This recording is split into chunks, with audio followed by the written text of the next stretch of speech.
ദൈവമാണ് സർവശക്തി, ദൈവമാണ് സർവവ്യാപി, ദൈവമാണ് സർവത്തിലും ഉന്നതൻ. The second meaning that we looked at is God, in being saying that God is El Shaddai, is that his provisions are abundant. നമുക്ക് വേണ്ടി ദൈവം കരുതുന്ന വിഷയങ്ങൾ അത് സമൃദ്ധിയായിട്ടാണ് ദൈവം കരുതുന്നത്. God's provisions are abundant. Thirdly, we looked at God's covenant and his faithfulness. ദൈവത്തിൻ്റെ ഉടമ്പടിയും അതിൽ ദൈവം കാണിക്കുന്ന ആ വിശ്വസ്തതയുമാണ് നമ്മൾ ചിന്തിക്കുവാൻ ഇടയായത്. Remember, I told you last week also that the word El Shaddai, or the name El Shaddai that we see in the Bible, is most often seen in the book of Job. So I want to point out to you a few ways that you can study that on your own time. So just if you look through the book of Job, starting from about the 6th or 7th chapter, you will see El Shaddai, Lord God Almighty, being referenced throughout that. About 31 times you will see El Shaddai referenced in the book of Job. Okay. So I'll quickly give you some references that you can jot down if you want to study it later. Job 22 and 23. യോബിന്റെ പുസ്തകം 22-ാം അധ്യായം അതിന്റെ 23-ാം വാക്യത്തിൽ നമ്മളിങ്ങനെ വായിക്കുന്നു, സർവശക്തിയിലേക്ക് തിരിഞ്ഞാൽ നീ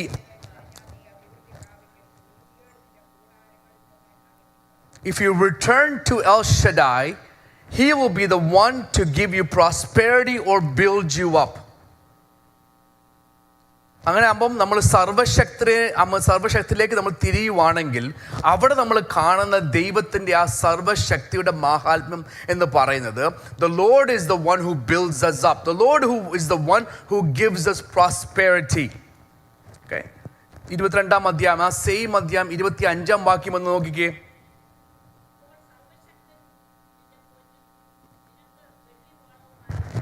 So there you see the preciousness of the Lord God Almighty.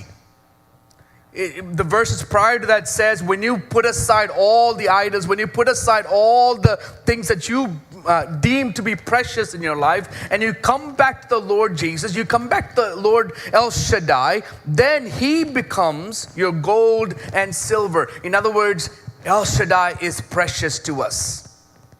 In the same chapter, the 26th verse, ദൈവത്തിങ്കിലേക്ക്. So there you see that God is the one whom we can delight in. നമുക്ക് പ്രമോദിക്കുവാൻ അല്ലെങ്കിൽ നമുക്ക് ആസ്വദിക്കുവാൻ നമുക്ക് സന്തോഷം പൂർണ്ണമാക്കുവാൻ ഈ L ഷഡായ് മതി. The Lord God Almighty is all that is sufficient. ഞാൻ പെട്ടെന്ന് ഇനി വാക്യങ്ങൾ പറഞ്ഞു പോകാം സമയത്തിന് ചുരുക്കം കാരണം. In the 33rd chapter you can read, the Lord is the one, the Spirit of God has made me, and the breath of the Almighty gives me life. ദൈവത്തിൻ്റെ ആത്മാവ് എന്നെ സൃഷ്ടിച്ചു, സർവശക്തന്റെ ശ്വാസം എനിക്ക് ജീവനെ തരുന്നു. So there you see El Shaddai is the one who gives us life. Okay. This morning I'm going to talk about two other verses as time permits for us to discuss what it means for us to realize that our Lord God Almighty, El Shaddai, is our Savior, is our God. Go to Job 23 and verse 15. യോബിന്റെ പുസ്തകം 23-ാം അധ്യായം അതിന്റെ 15-ാം വാക്യം.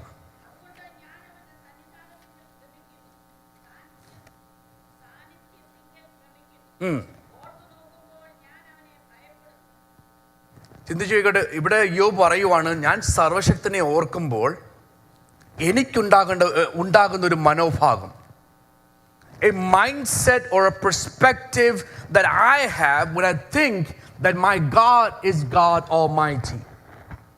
എൻ്റെ ദൈവം സർവശക്തനായ ദൈവമാണെന്ന് മനസ്സിലാക്കുമ്പോൾ എനിക്കുണ്ടാകുന്ന ഒരു മനോഭാവം. ഒന്നുകൂടെ വായിക്കാം വാക്യം.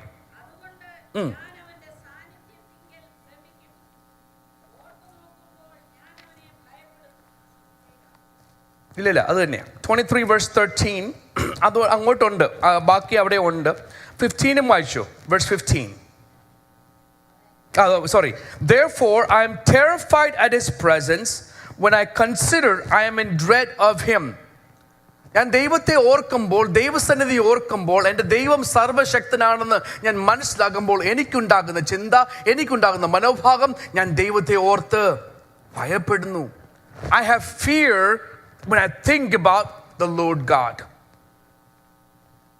So when we think about the presence of God, when we think about the fact that we call upon this Almighty God, does that bring fear into us automatically? നമ്മൾ ദൈവത്തെക്കുറിച്ച് ചിന്തിക്കുമ്പോൾ, ദൈവസന്നിധിയെക്കുറിച്ച് ചിന്തിക്കുമ്പോൾ, sorry, the mic is keep moving. നമ്മൾ ദൈവത്തെക്കുറിച്ച് ചിന്തിക്കുമ്പോൾ, ദൈവസന്നിധിയെക്കുറിച്ച് ചിന്തിക്കുമ്പോൾ നമുക്ക് നമ്മുടെ ഉള്ളിൽ ആ ഭയം ഉണ്ടാകുന്നുണ്ടോ? I gave you this example, I think, once before. There was a big conference taking place in Dallas several years ago. There was an English choir or a band that came, and they were having this concert that was scheduled. And it was after lunch. People were already lined up for an hour trying to get into the room to be part of this concert. So what happened is all these people started pressing against each other. ഒരു മണിക്കൂറായിട്ട് നിൽക്കുക, അപ്പച്ചന്മാർ തൊട്ട് കൊച്ചു പിള്ളേർ വരെ ഇങ്ങനെ നീക്കി തള്ളി നീക്കുക. അവസാനം ഈ ചൂട് കൂടി ഇവർക്കെല്ലാം അങ്ങ് ആൾക്കാരൊക്കെ ശബ്ദമുണ്ടാക്കാൻ തുടങ്ങി, ബഹളം ഉണ്ടാക്കാൻ തുടങ്ങി. അവസാനം ഈ കോൺഫറൻസിൻ്റെ ലീഡർഷിപ്പ് കുറച്ച് പോലീസുകാരെ നിർത്തേണ്ടി വന്നു അവിടെ, സെക്യൂരിറ്റിയൊക്കെ. ഈ സെക്യൂരിറ്റിയോടും ഇവർ ദേഷ്യപ്പെടാൻ തുടങ്ങി. അത് ഒരു സെക്യൂരിറ്റി ചോദിക്കുക, നിങ്ങൾ ക്രിസ്ത്യാനികളല്ലയോ? ഇങ്ങനെയാണോ നിങ്ങൾ സംസാരിക്കേണ്ടത്? Aren't you Christians? നമ്മളെക്കുറിച്ചുണ്ടല്ലോ ദൈവമക്കൾ നമ്മൾ അഭിമാനിക്കുന്നെങ്കിൽ നമ്മളൊരു ഭയമുണ്ടാകണം. ആ ഭയത്തിലാണ് താഴ്മ ഉണ്ടാകുന്നത്.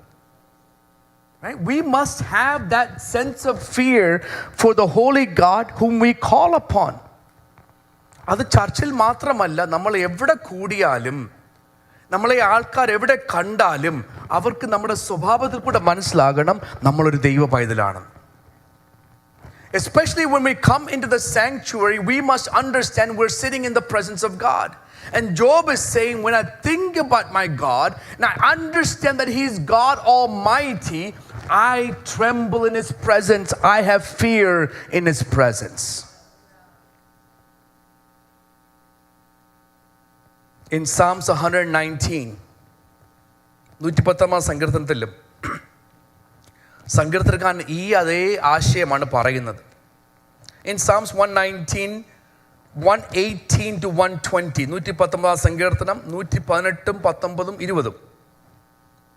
നിന്റെ ചട്ടങ്ങളെ വിട്ടുപോകുന്നവരെ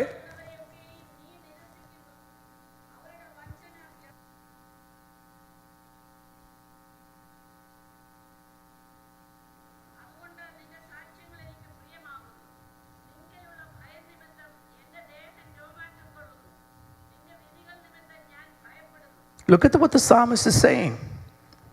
You reject, he's speaking of the Lord. He says, you reject all those who stray from your statutes, for their deceit is falsehood. You put away all the wicked of the earth like dross. Therefore I love your testimonies. My flesh trembles for the fear of you, and I am afraid of your judgments. അതുകൊണ്ട് നിന്റെ സാക്ഷ്യങ്ങൾ എനിക്ക് പ്രിയമാകുന്നു. നിങ്ങളിലുള്ള ഭയം നിമിത്തം എൻ്റെ ദേഹം രോമാഞ്ചം കൊള്ളുന്നു. നിന്റെ വിധികൾ നിമിത്തം ഞാൻ ഭയപ്പെടുന്നു. ദൈവത്തെക്കുറിച്ച് ചിന്തിക്കുമ്പോൾ, ദൈവകൽപ്പനയെക്കുറിച്ച് ചിന്തിക്കുമ്പോൾ, ദൈവവിധികളെക്കുറിച്ച് ചിന്തിക്കുമ്പോൾ, ദൈവത്തിൻ്റെ സാക്ഷ്യങ്ങളെക്കുറിച്ച് ചിന്തിക്കുമ്പോൾ സങ്കീർത്തനകാരൻ പറയുന്നു, എനിക്കുണ്ടാകുന്ന മനോഭാവം ഭയമാണ്. മലയാളത്തിൽ നല്ല രസമുണ്ട് വായിക്കല്ലേ, നിങ്ങളുടെ ഭയം നിമിത്തം എൻ്റെ ദേഹം രോമാഞ്ചം കൊള്ളുന്നു. എവിടെ രോമാഞ്ചം കൊള്ളുന്നേ? ചില ആൾക്കാർ പറയും കല്യാണപ്പന്തല്ല. രോമാഞ്ചം അവിടെ മാത്രമല്ല കേട്ടോ. രോമാഞ്ചം means what? It comes out of fear, excitement and respect. പല രീതിയിൽ നമുക്ക് രോമാഞ്ചം ഉണ്ടാകാൻ സാധിക്കുന്നുണ്ട്. But the main thing is when you have fear, your hair stands on your hands. And the psalmist is saying, when I think about your statutes, your testimonies, it brings about fear in my life. യോബ് പറഞ്ഞ വാക്യം നമ്മൾ ചിന്തിക്കുന്നല്ലോ അല്ലേ? When I think about my Lord God Almighty, there is a sense of fear that is developed in my life. ഇനി ദൈവത്തെ ഭയപ്പെടുന്നില്ല എന്ന് നമുക്കൊരു ചിന്തയുണ്ടെങ്കിൽ അതെങ്ങനെ നമുക്കത് മനസ്സിലാക്കാൻ സാധിക്കും? What are the reasons, what are evidences or things that we have in our life that gives us an indication that we may not fear God? ഒരു ദൈവത്തെ ഭയപ്പെടുന്നില്ല എങ്കിൽ നമുക്ക് എങ്ങനെ മനസ്സിലാക്കാൻ സാധിക്കും? അറിയാമോ? Anybody? നമ്മളെല്ലാം ദൈവത്തെ ഭയപ്പെടുന്നല്ലേ? Do we have evidence of that? What could stand against us having fear the Lord, or how could we know that we don't fear God? Sinning, absolutely. നമ്മൾ ദിനംതോറും പാപങ്ങൾ ഉണ്ടെങ്കിൽ, പാപം ചെയ്യുമ്പോൾ നമുക്കൊരു കുറ്റബോധമില്ല എങ്കിൽ അതിൻ്റെ അർത്ഥം എന്നറിയാമോ? ദൈവഭയം പോയി. Any other reasons, any other ways that we can identify if there is fear in us or not, fear of God in us? ദൈവത്തെ ഭയപ്പെടാൻ സാധിക്കുന്നില്ല എങ്കിൽ അതിൻ്റെ അർത്ഥം എന്തെന്നറിയാമോ? Go to Jeremiah chapter 5. യിരെമ്യാ പ്രവാചകന്റെ പുസ്തകം 5-ാം അധ്യായം. Jeremiah 5:21 onwards. 21, 22, 23 and 24.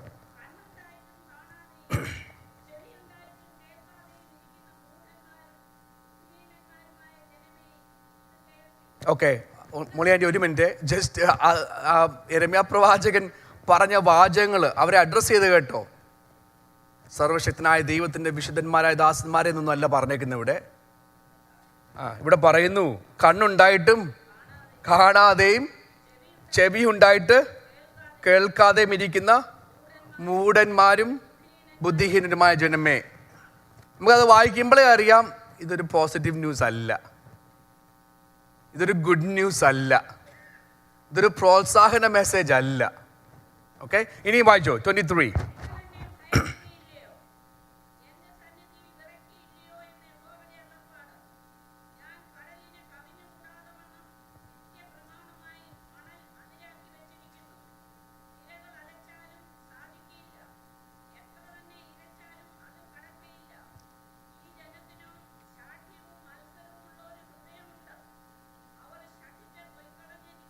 അടുത്ത വാക്യം കൂടെ.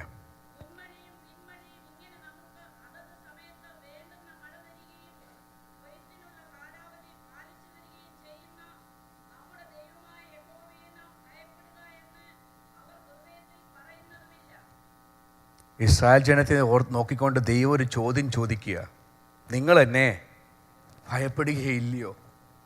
പിന്നെ പലപ്പോഴും ബൈബിൾ നമ്മൾ കാണുന്നുണ്ട്, കർത്താവ് ചോദ്യങ്ങൾ ചോദിക്കും. Right? Many times we see in scriptures that the Lord God asks questions of his people. So there are times when he's asked, like for example in the book of Malachi. Malachi പ്രവചനത്തിൽ നമ്മൾ വായിക്കുന്നില്ലയോ, ഞാനൊരു പിതാവാണെങ്കിൽ, അതെ ഞാനൊരു യജമാനനാണെങ്കിൽ. ദൈവം പലപ്പോഴും ചോദ്യം ചോദിക്കുന്ന ദൈവത്തിന് മറുപടി അറിയാത്തതുകൊണ്ടാണോ? God knows the answers to these questions. Why is he asking these questions?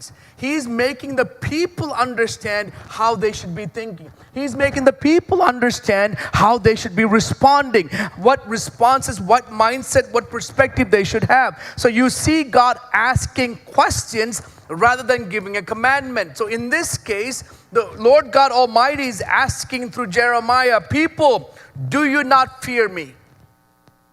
നിങ്ങൾ എന്നെ ഭയപ്പെടുകയില്ലയോ?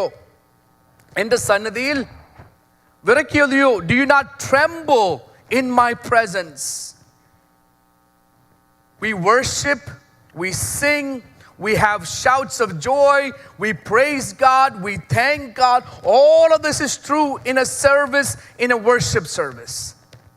ഇതെല്ലാം സത്യമാണ്. പക്ഷേ ഒരു യാഥാർത്ഥ്യം കൂടെ നമുക്ക് ഉണ്ടാകണം. ദൈവസന്നിധിയിൽ ദൈവത്തെ ഭയപ്പെടുന്ന, ദൈവത്തിന് മുൻപാകെ വിറയ്ക്കുന്ന ഒരു അനുഭവം നമ്മുടെ ജീവിതത്തിൽ ഉണ്ടായിരിക്കണം. It's easy to come and sing and do all these different things. പക്ഷെ നമ്മുടെ ഹൃദയത്തിൽ ദൈവ ഭയം ഇല്ലെങ്കിൽ ഉണ്ടെങ്കിലോ അതങ്ങ് മാഞ്ഞു പോകും ഇത് കഴിയുമ്പോൾ. We must understand, God is asking, do you not fear me? Do you not tremble in my presence? I am the one who puts a boundary to the oceans. They cannot come against me. ഞാനാണ് സർവശക്തൻ. ഞാനൊരു അതിരിട്ടാൽ എത്ര ശക്തി വന്നാലും ആ അതിനപ്പുറത്തോട്ട് വരുവാൻ സാധിക്കത്തില്ല.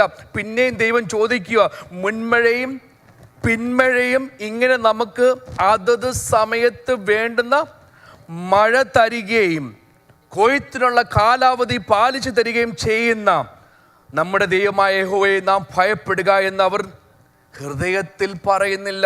In verse 24, let us now fear the Lord our God, who gives us rain, both the former and the latter in its season.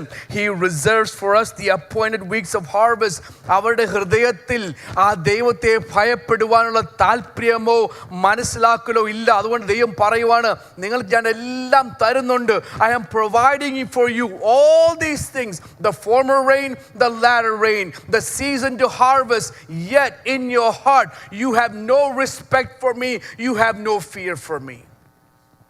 കാരണം 23-ാം വാക്യം നമ്മൾ വായിച്ചല്ലോ, ഈ ജനത്തിന് ശാഠ്യവും മത്സരവുമുള്ള ഹൃദയമുണ്ട്. എന്തുകൊണ്ട് അവർ ഹൃദയത്തിൽ നിന്ന് പറയുന്നില്ല, എനിക്ക് എൻ്റെ ദൈവത്തെ ഭയപ്പെടണം, എനിക്ക് വേണ്ടി സകലം കരുതുന്ന ദൈവമുണ്ട്, മഴ തരുന്ന ദൈവമുണ്ട്, കൊയ്ത്തിന് കാലാവധി തരുന്ന കർത്താവുണ്ട്. എന്തുകൊണ്ട് അവരുടെ ഹൃദയത്തിൽ ദൈവത്തെ ഭയപ്പെടണമെന്ന് ഒരു ചിന്ത വരുന്നില്ല? കാരണം അവരുടെ ഹൃദയം ശാഠ്യവും മത്സരവുമുള്ളത്. The POC Bible, the Catholic Bible, this is how it's written. എന്നാൽ ഈ ജനത്തിൻ്റെ ഹൃദയം കടുപ്പമേറിയതും ധിക്കാരം നിറഞ്ഞതുമാണ്. അവർ പുറം തിരിഞ്ഞു പോയി കളഞ്ഞു. Their heart is rebellious, their heart is defiant, they have revolted and they have turned their back to God. അവരുടെ ദൈവത്തോട് അവർ പുറം തിരിഞ്ഞു നടക്കുന്നു. So the question I asked was, how do we know if someone doesn't fear God? Just look at their heart. അവരുടെ ഹൃദയം നോക്കിയാൽ മതി. ശാഠ്യവും മത്സരവും മറുതലിപ്പും കാഠിന്യമേറിയമാണെങ്കിൽ അതിൽ കൂടെ നമുക്ക് മനസ്സിലാക്കാൻ സാധിക്കും അവർക്ക് ദൈവത്തെ പറ്റിയോ ഭയമില്ല. No fear of God in their life. So when we think about Lord God Almighty, yes, we looked at all the positive aspects of God's blessings, God's provision, God's abundance. We looked at all of that. But here we see Lord God Almighty is to be feared. ഇവിടെ നമ്മൾ കാണുന്നു നമ്മുടെ ദൈവം, സർവശക്തനായ ദൈവത്തെ നമ്മൾ ഭയപ്പെടണം. One more verse that we'll look at this morning, Job chapter 5 and verse 17. യോബിന്റെ പുസ്തകം 5-ാം അധ്യായം അതിൻ്റെ 17-ാം വാക്യം.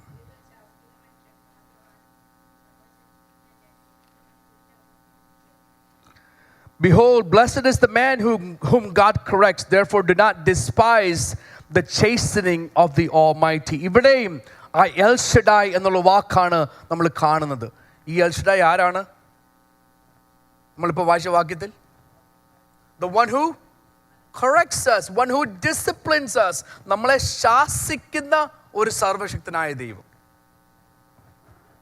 ദൈവം സകലവും തരുന്നു, മഴ തരുന്നു, കൊയ്ത്തിന് കാലാവധി തരുന്നു. ഇതൊക്കെ പറയുമ്പോൾ നമുക്ക് സന്തോഷമുണ്ടല്ലേ? സർവശക്തനായ ദൈവം നമ്മളെ ശാസിക്കുന്ന ദൈവം എന്ന് പറയുമ്പോൾ എത്ര പേര് പറയുന്നു അതെനിക്ക് അനുഗ്രഹമാണെന്ന്? How many of us can say that, oh, this Lord our God mighty is the one who corrects me, disciplines me? Job says in that verse, blessed is the man whom God corrects. ദൈവം ശാസിക്കുന്ന മനുഷ്യൻ ഭാഗ്യവാൻ. നമുക്ക് എത്ര പ്രാവശ്യം ദൈവത്തിൻ്റെ ശാസന ലഭിച്ചപ്പോൾ നമ്മൾ പറഞ്ഞു ഞാൻ ഭാഗ്യവാനാണെന്ന്? ഒരു നല്ലൊരു ഭൂരിഭാഷം പറയാണ്, കർത്താവ് ഇതെന്തിനാ, എനിക്ക് മടുത്തു, എനിക്ക് വയ്യ, Lord, I'm done. Why this? Why that? That may be the statements that come out of our mouth. That may be the thoughts that we have.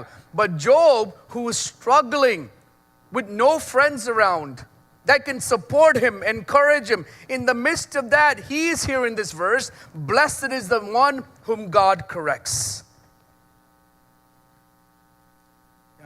I think I said this before, like 2 or 3 weeks ago when we talked about this. I said, നമുക്ക് എല്ലാവർക്കും discipline ലഭിച്ചിട്ടുണ്ടല്ലേ? നമുക്ക് എല്ലാവർക്കും അടി ലഭിച്ചിട്ടുണ്ടായിരിക്കുമല്ലോ, ലഭിച്ചല്ല കിട്ടിയിട്ടുണ്ടായിരിക്കുമല്ലോ. നമുക്ക് എല്ലാവർക്കും അടി കിട്ടി കാണും, ചെയ്യാത്തതിനും ചെയ്തതിനെല്ലാം അടി കിട്ടി കാണും. We've been spanked or beaten or disciplined in some form or fashion that we didn't agree with.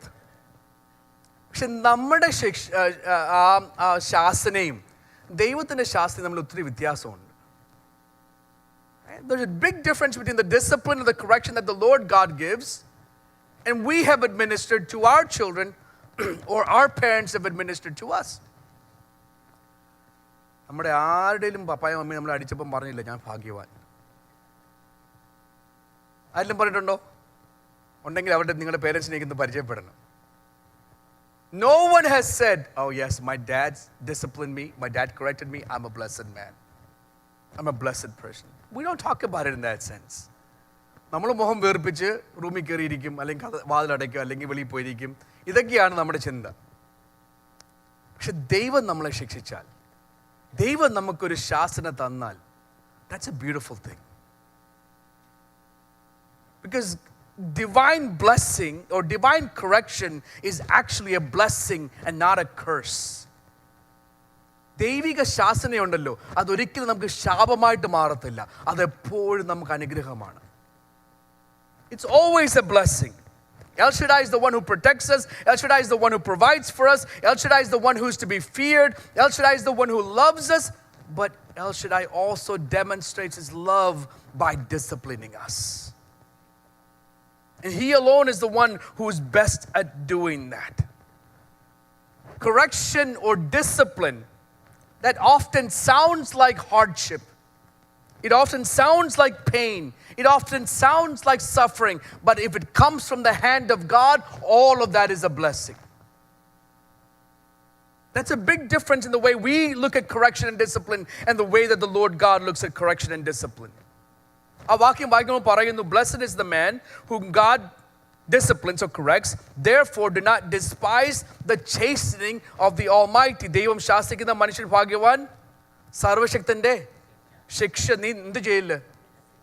നമുക്ക് മാനസികമായ രീതിയിൽ അല്ലെങ്കിൽ നമുക്ക് ഉണ്ടാകുന്ന ഒരു മനോഭാവമാണ്, ആര് നമ്മൾ ശിക്ഷിച്ചാലും ഒരു നീരസം ഉണ്ടാകും. ഇപ്പം ഇവിടെ ഇന്നുകൊണ്ട് ഞാനോ പാസ്റ്ററോ നിങ്ങളോട് പറയുക, നിങ്ങൾ വരുമ്പോൾ അകത്ത് ഇരിക്കണം. ഒരു 3 പ്രാവശ്യം പറഞ്ഞ് നിങ്ങൾ പറയും, ഓ ഇത് കേട്ട് മടുത്തു. നീരസമുണ്ടാകും നമുക്ക്, അല്ലെങ്കിൽ നമുക്കൊരു മടുപ്പുണ്ടാകും. അത് കേൾക്കാൻ ഒരു താല്പര്യമില്ലാതെ വരും. പക്ഷെ പറഞ്ഞതിൻ്റെ അനുഗ്രഹം മനസ്സിലാക്കിയോ? പറഞ്ഞതിൻ്റെ ഗുണം മനസ്സിലായോ? ആ ഗുണം ചിന്തിക്കുമ്പോൾ നമ്മൾ പറയും, ശരിയാ, അകത്തിരുന്നാൽ ഒരു പക്ഷെ ദൈവം എന്നോട് സംസാരിച്ചേക്കാം, അകത്ത് വന്നാൽ ഒരു അനുഗ്രഹമാക്കി മാറിയേക്കാം. അതുകൊണ്ട് ദൈവമക്കളെ, ദൈവസന്നിധിയിലും ദൈവത്തിൻ്റെ നാമത്തിൽ നമുക്ക് ലഭിക്കുന്ന ശാസനയുണ്ടല്ലോ, നമ്മൾ ഒരിക്കലും അതൊരു നീരസമായി നമ്മൾ കണക്കിടല്ല. Do not despise the correction that the Lord God gives. What's the purpose of God disciplining us? ദൈവം നമ്മളെ ശാസിക്കുന്നതിൻ്റെ ഉദ്ദേശം എന്ത് പറയും? To better ourselves. ദൈവം നമ്മളെ ഒരിക്കലും ഒരു തരം താഴ്ത്തി കാണാൻ ആഗ്രഹിക്കുന്ന ദൈവമല്ല നമ്മളെ, അല്ലെങ്കിൽ നമ്മളെ ലജ്ജിപ്പിക്കുവാൻ ആഗ്രഹിക്കുന്ന ദൈവമല്ല നമ്മുടെ ദൈവം. ദൈവം നമ്മളെ ശാസിക്കുന്നതിൽ അതിലൊരൊറ്റ അർത്ഥമേ ഉള്ളൂ, ദൈവം നമ്മളെ സ്നേഹിക്കുന്നു. Lord God Almighty, El Shaddai loves me. That's the only reason I am being disciplined by my God. In Hebrews chapter 12, verse 5 through 11, we read this.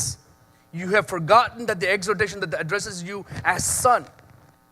My son, do not regard lightly the discipline of the Lord, nor be weary when you reproved by him. ദൈവ മകനെ, ദൈവം നിന്നെ ശാസിക്കുമ്പോൾ ഒരിക്കലും നീരസമുണ്ടാകല്. ആ ശാസനയിൽ നിങ്ങൾ ഒരിക്കലും ക്ഷീണിച്ചു പോകരുത്.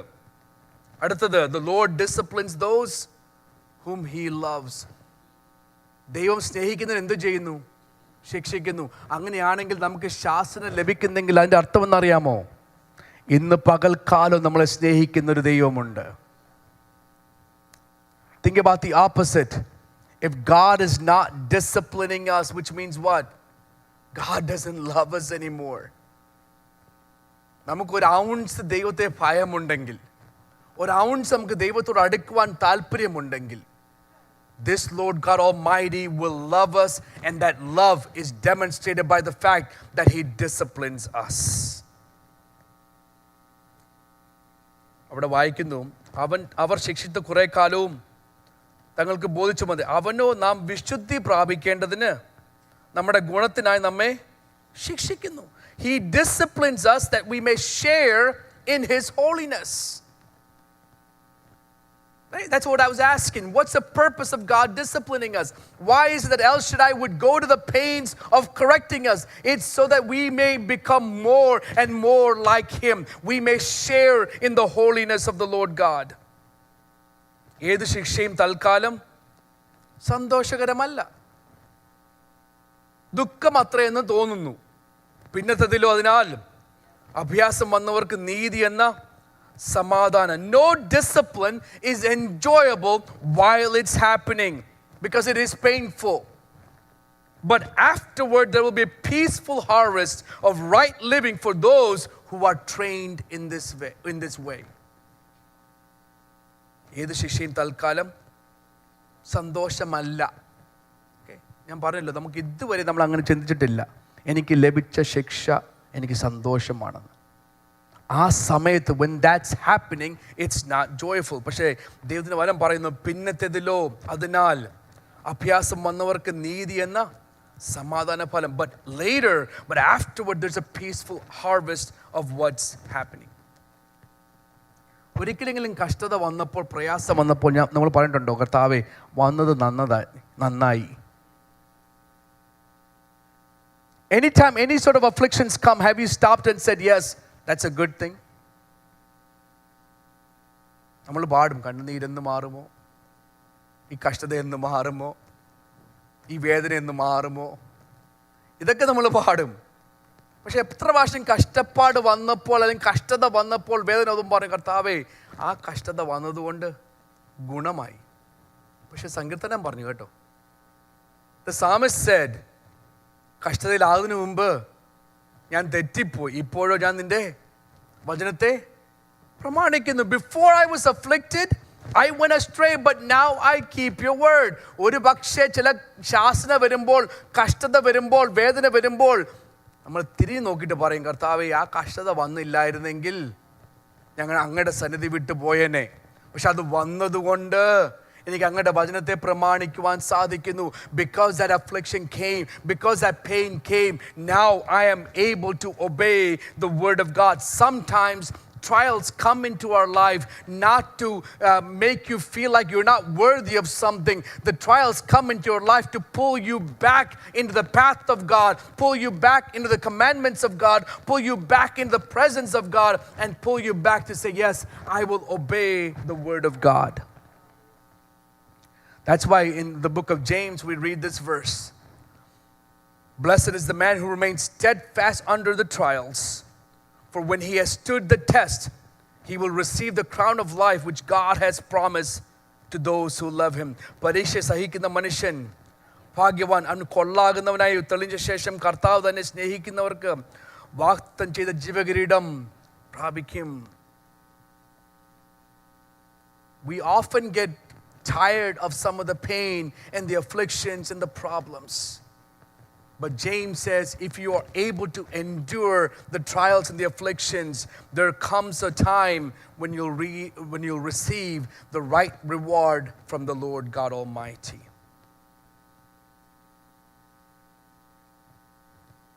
I was looking at the time. You know, ഒരു പക്ഷേ ഞാൻ ചിന്തിക്കുമായിരുന്നു, ഒരു മനുഷ്യൻ്റെ കയ്യിൽ നിന്ന് ശാസനം ലഭിക്കുന്നതിനെക്കാട്ടും നല്ല ദൈവത്തിൻ്റെ കയ്യിൽ നിന്ന് ശാസനം ലഭിക്കുന്നു. It's often better to be disciplined and corrected by God rather than man. Remember the time when David disobeyed God? And God said, don't do the census. David did it anyways. And then God said, you have 3 punishments or disciplines to choose from. And ദാവീദിന്റെ തീരുമാനം എന്തുവായിരുന്നു? ദൈവത്തിൻ്റെ കയ്യിൽ നിന്നുള്ള ശാസനം മതി. കാരണം എന്താ? എന്തുകൊണ്ടാണ് ദാവീദ് പറഞ്ഞത്, കർത്താവേ അങ്ങയുടെ ശാസനം മതി, മനുഷ്യൻ്റെ ശാസന വേണ്ട, അല്ലെങ്കിൽ ആ ശിക്ഷ വേണ്ട? എന്തുകൊണ്ടാണ് ദാവീദ് പറഞ്ഞത്? ആ വാക്യം തന്നെ ഉണ്ട് കേട്ടോ. ദൈവത്തിൻ്റെ പക്കൽ ശാസനയുമുണ്ട്. അവിടെ തന്നെ ദാവീദ് പറയുന്നുണ്ട്, നാം യഹോവയുടെ കയ്യിൽ തന്നെ വീഴുക. ഓക്കെ, അതെല്ലാം നമുക്കറിയാം. ദൈവത്തിൻ്റെ ശാസന ദാവീദ് തന്നെ എടുത്തു. അടുത്ത വാചകം, അവൻ്റെ കരുണ വലിയതല്ലോ.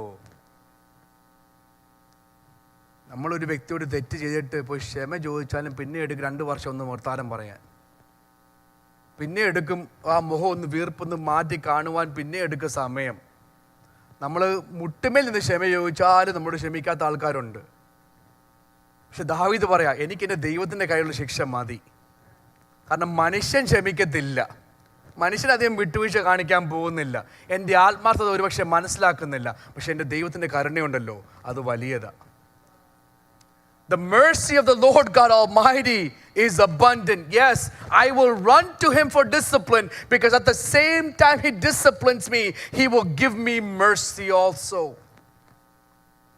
കരുണയും ദൈവം തരും. ശാസന മാത്രമല്ല, കറക്ഷൻ മാത്രമല്ല, ഡിസിപ്ലിൻ മാത്രമല്ല, നമ്മളെ ഡിസിപ്ലിൻ ചെയ്യുമ്പോൾ തന്നെ നമ്മുടെ മേൽ കരുണ കാണിക്കുന്ന ഒരു ദൈവമുണ്ട്. That is the Lord God Almighty. That is El Shaddai whom we worship. ഒരു കാര്യം കൊണ്ട് ബൈബിൾ എടുത്ത് ഞാൻ പറയാം. നമ്മൾ ദൈവത്തിൻ്റെ ശാസന നമ്മൾ അംഗീകരിക്കുന്നില്ലെങ്കിൽ ഒരു കഴുതയെ കൊണ്ട് നമ്മൾ ദൈവം ശാസിപ്പിക്കും. ദൈവം പറഞ്ഞ് ദൈവത്തിൻ്റെ ക്ഷമ നമ്മൾ അങ്ങ് കെടുത്തിക്കളഞ്ഞ ദൈവം പറയും, മോനെ നിന്നെ അങ്ങനെ ഞാൻ വിടുന്നില്ല. ബിലിയാമിൻ്റെ കഥ അറിയാലോ അല്ലേ? ബാലാക്കിൻ്റെ കഥ അറിയാമല്ലോ. അത് വായിക്കുമ്പോൾ ആ കഴുതയുടെ സങ്കട വാക്കുകൾ, ആ പ്രവാചകൻ ഈ കഴുത സംസാരിച്ചപ്പോൾ ഒരു അതിശയം തോന്നിയില്ല. അതാണ് എനിക്കുള്ള അതിശയം, ഇല്ലേ? This donkey is talking to this prophet, the prophet who heard the voice of God the night before. And the donkey is standing there talking to the prophet, and the prophet is not at all amazed by the fact that the donkey that he's riding is speaking to him. കാരണം സ്വർണവും വെള്ളിയും എല്ലാം offer ചെയ്തപ്പോൾ കുറച്ച് വേണ്ടൊക്കെ വിട്ടുപോയി. ഈ പ്രവാചകന് കഴിഞ്ഞ രാത്രി ദൈവം പറഞ്ഞു, പ്രവാചക ഞാൻ പറയുന്നതല്ലാതെ ഒരൊറ്റ അക്ഷരം മിണ്ടി പോകല്ല്. Right? Don't say a single word besides what I am telling you. നിങ്ങൾ പോയി വായിക്കണം കേട്ടോ, നമുക്ക് ഒത്തിരി ചിരിക്കാനുണ്ടാവും ആ അധ്യായത്തിൽ, in the book of Numbers. അവിടെ ചെന്നിട്ട് ഈ പോകുന്ന വഴിക്ക് ചിന്തിച്ച്, നമ്മളൊരു വണ്ടി ഓടിച്ചുകൊണ്ട് പോകുമ്പോൾ നമ്മുടെ ഈ കാഴ്ചപ്പാട് ചിന്തിക്കും. നമ്മൾ വണ്ടി ഓടിച്ചുകൊണ്ട് പോകുമ്പോൾ വണ്ടി നിന്നു, എത്ര ഗ്യാസ് കൊടുത്തിട്ടും വണ്ടി പോകുന്നില്ല, വണ്ടി കെർബിലോട്ട് മാറി നിൽക്കുന്നു, എന്നിട്ടും പോകുന്നില്ല, എന്നിട്ട് വണ്ടി നമ്മോട് സംസാരിക്കുക. ചിന്തിച്ചു നോക്കിയാൽ നമ്മളെന്തോ പറയും? ഈ കഴുത ചോദിക്കുക, പ്രവാചക ഇത്രയും നാള് നീ എൻ്റെ പുറത്ത് കയറി ഇത്രയും പോയി, ഒരു പ്രാവശ്യമെങ്കിലും ഞാൻ നിന്നെ അവഹേളിച്ചോ, അല്ലെങ്കിൽ ഞാൻ നിന്നെ മൂടനായിട്ട് കണ്ടോ? ഇല്ല. കാരണം നീ കാണാത്തൊരു വിഷയമുണ്ട്.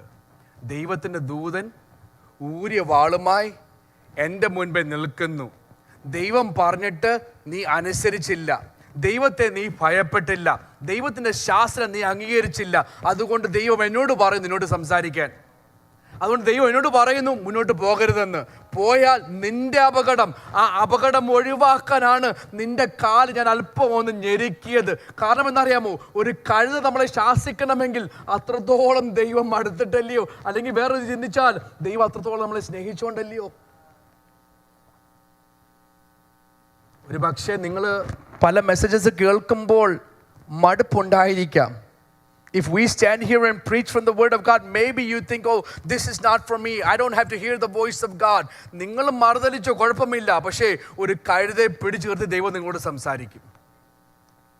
The more we continue to disobey the voice of God and not have the fear of God and not realize who God is, God can use a donkey to speak to you, and then donkey will be the one who opens your eyes to the angel of the Lord standing there with a sword ready for discipline.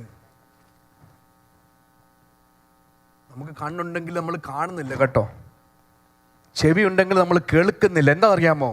ദൈവത്തിൻ്റെ ശാസനയും ദൈവത്തിൻ്റെ ശിക്ഷണവും ദൈവത്തിൻ്റെ നടത്തിപ്പും ദൈവത്തിൻ്റെ കരുതലും ദൈവത്തെ ഭയപ്പെടേണ്ട നമ്മുടെ മനോഭാവമൊക്കെ നഷ്ടപ്പെട്ടു പോകുന്നതിൻ്റെ കാരണം നമ്മുടെയൊക്കെ കണ്ണുണ്ടായിട്ടും കാണുന്നില്ല, ചെവി ഉണ്ടായിട്ടും കേൾക്കുന്നില്ല. ഒരു മൂടനെ പോലെയാണ് നമ്മൾ ജീവിക്കുന്നത്. അങ്ങനെയല്ല ആകേണ്ടത്. ദൈവം ആരാണ്? സർവശക്തനായ ദൈവമാണ്. Who is our God? Our God is Lord God Almighty. He is El Shaddai. One, He is to be feared. And two, El Shaddai is not just the one who provides for us, he is the one who disciplines us. നമ്മളെ ശാസിക്കുന്ന ഒരു ദൈവം കൂടെയാണ് ഈ L ഷഡായ്, നമ്മുടെ സർവശക്തനായ ദൈവം. ദൈവമക്കളെ, ഇന്ന് പകൽക്കാലം ഞാൻ പറയാൻ ആഗ്രഹിക്കുന്ന വിഷയം, this morning what I want to tell you is, if you're going through afflictions or pain, some may be self-inflicted, but if it is from God, it is because God loves you. ഈ കിട്ടുന്ന ശാസന, വേദന, പ്രയാസങ്ങൾ നമ്മൾ അനുഭവിക്കുന്ന ദൈവത്തിൻ്റെ കരങ്ങളിൽ നിന്നാണെങ്കിൽ, ദാവീദ് പറഞ്ഞതുപോലെ ആ കരങ്ങളിൽ തന്നെ കരുണയുമുണ്ട്. ദൈവം നമ്മളെ സ്നേഹിക്കുന്നു എന്നുള്ള തെളിവാണ്. ദൈവം നമ്മളെ ശിക്ഷിക്കുന്നു, ദൈവം നമ്മളെ ശാസിക്കുന്നു. ആമേൻ. വേറെ ഒരു മനുഷ്യനെ നമുക്ക് അങ്ങനെ കിട്ടത്തില്ല, ഒരു പക്ഷേ കേട്ടോ, ഒരു ബന്ധവും നമുക്ക് അങ്ങനെ കിട്ടത്തില്ല.